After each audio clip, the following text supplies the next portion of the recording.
Hi,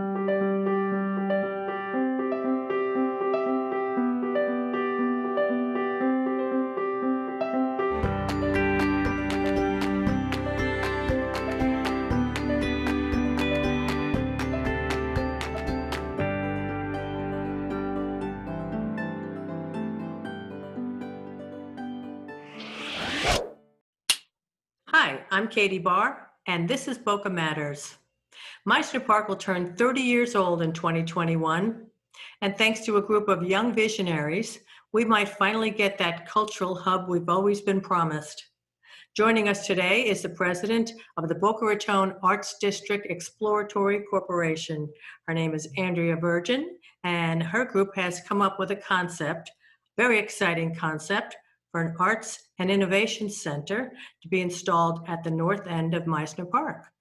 So I'd like to welcome Andrea to the show and say it's really great to see you. Thanks for being here today. Thank you so much, Katie. Thank you for having me on. There's a lot of exciting information to share, and I'm thrilled to be here. Thank you so much. I know. Now, I know you've been living this for the past 2 years, but many people in Boca Raton are just waking up to the fact that something exciting is happening at the north end of Meissner Park. So perhaps you can tell us a little bit about that. Sure, the evolution of this project has been tremendous. This is a concept that has been thrown around for decades, as we all know, being locals here. But it really came to a head a few years ago when the cultural organizations who've been performing in high schools in the area, the AC is going out, the chairs are starting to really smell. They really started to speak up a lot about it. And being born and bred from one of those organizations, Boca Ballet, I decided to spearhead the effort to try to fix that gap in our infrastructure for the organizations here. So the project started off at Spanish River. We had contemplated a new arts district, a new arts hub there at Spanish River, just east of the Spanish River Library. And after presenting to City Council, it was advised that we look at infilling the infrastructure that was always desired there at the north end. Mm-hmm. So can you tell us, I mean, we now have an existing amphitheater. What will happen with that? So the amphitheater stays very central to this proposal. The proposal is for both parcels, the amphitheater and the east parcel that's vacant currently. 30 years ago, it was envisioned to have that kind of trifecta, the Museum of Art, the amphitheater, and then the east parcel would be the enclosed venues. The amphitheater stays central in this figure. We've got about $15 million proposed to be infused into the amphitheater to really bring it back to life.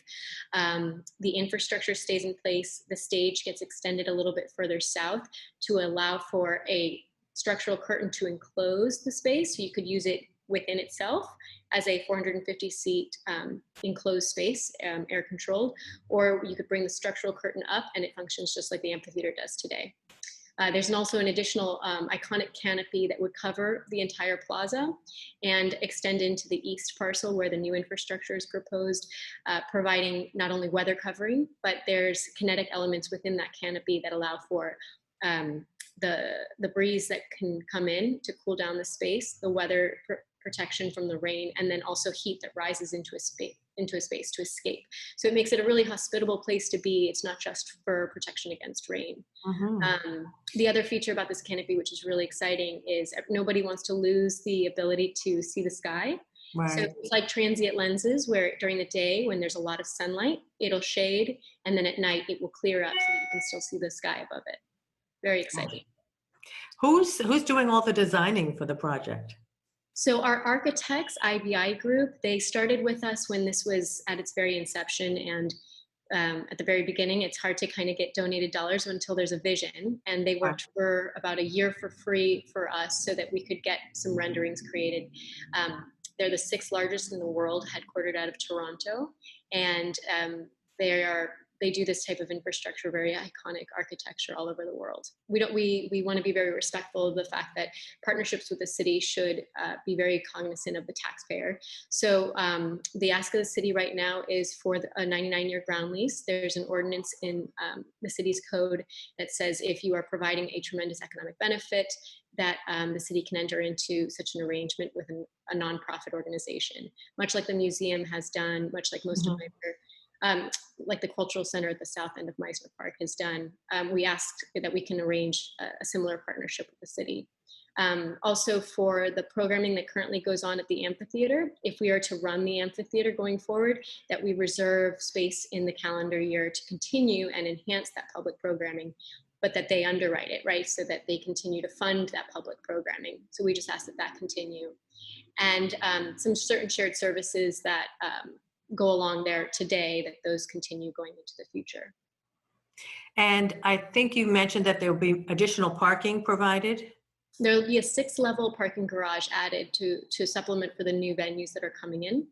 This was a contemplated use 30 years ago, as we all know, and the 4 parking garages within Meisner Park were anticipating this type of a use. But over the years, with restaurants that have come in, that excess parking has been eaten into. And so we have to come in and add additional parking to supplement that last parking that was there 30 years ago that is no longer there. And where will the parking be? So the parking garage is tucked kind of behind the back. It's in Meisner Boulevard that circles around Meisner Park would be the way to access it. There'll be an in and out access right where there's kind of a cut through currently right behind that east parcel. There'll be a right turn lane added, a left turn lane added along Meisner Boulevard to make sure that the traffic flows well when there's large events. There's also an ability to go up another 6 stories. If the city or if Brookfield desired to have more parking, we could actually double the parking in that garage without affecting the architecture of the center itself. And speaking of Brookfield, I would assume that they're on board with the project? Very much so. We approached them very early on, much like we did the Museum of Art. They're the neighbors to what would be this vision. And Brookfield has been tremendously supportive because the foot traffic that this would drive into the center makes for a lot better tenant retenancy, that it would be a lot less turnover with their tenants because they would have very high quality foot traffic through not only the retained residents that Boca right now loses to the Kravis and to the Broward Center to the south, but also about 500,000 annual visitors would be coming to Boca Raton because of a venue like this every year. So it's a tremendous placemaking and foot traffic generating use to help Brookfield with its center. So, and of course, conveniently, we have the new Brightline station going in across by the library. How will that impact at all? I know there's a walkway planned, but what will there be any changes to that? Do you know? So the Brightline station coming in is very exciting. We've coordinated a lot with them actually because COVID has come in and the ridership that they depend on is largely commuter based, and with the way that trends in the working environment have gone, they're really looking to other alternatives to really ensure that they've got the ridership that they need. So having this type of a center really allows Boca to be a very exciting destination to get off the station instead of getting on the station in Boca and leaving. Right. We want to give as many reasons for people to come and visit our city as possible. So they're very excited about it. In terms of people using the Brightline to come here, we're going to coordinate with them once this project continues to move forward in terms of finding some way of shuttling, because right now we don't have any pedestrian flyover, of helping people get to the center if that's what they're coming to do. There's also Share Ride that is available, and we've got a very convenient pedestrian drop-off for Share Ride right in front of the center in the new architecture that's proposed. Very good. So when do you propose that this could possibly open? So right now the timeline, it's about a 5 to 6 year timeline. If we are given the green light by the City Council on Tuesday to work with them on creating this partnership, we can then commence the fundraising efforts and continue the planning and design efforts. All 3 of those tasks take about 2 to 3 years, COVID considered. Without COVID, it would have been probably 1 to 2 years, but we're extending that to 2 to 3 just in case. And then it's about a 2-year construction period with an ultimate open date of either 2025 end of quarter, which happens to be our 100th year anniversary as a city, which is exciting, and or early 2026 is when it's slated to open. As far as the fundraising, are you optimistic about that?